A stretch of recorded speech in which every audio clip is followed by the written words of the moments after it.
മുഹമ്മദ് നബിയുടെ തിരുവചനം കേൾക്കാനായി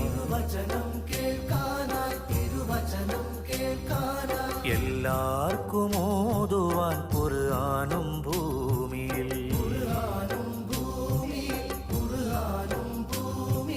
മുഹമ്മദ് നബിയുടെ തിരുവചനം കേൾക്കാനായി